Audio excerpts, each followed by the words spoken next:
Pag may handaan daw tayo, at ang kumakain mayaman at pagkarami-raming nakain, sasabihin ng may handa, may gana po kayo, misis.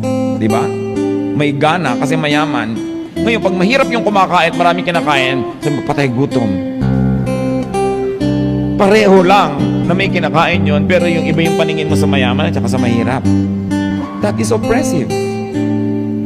Di ba yung mga mayaman, pag may mga sakit sa balat, allergy, pag mahirap, galis, buning baligtad, buni, iba-ibang pangalan. It's the same thing. But then we oppress people who are weak or weaker than we are. And that's what the Lord hates. The Bible hates oppression.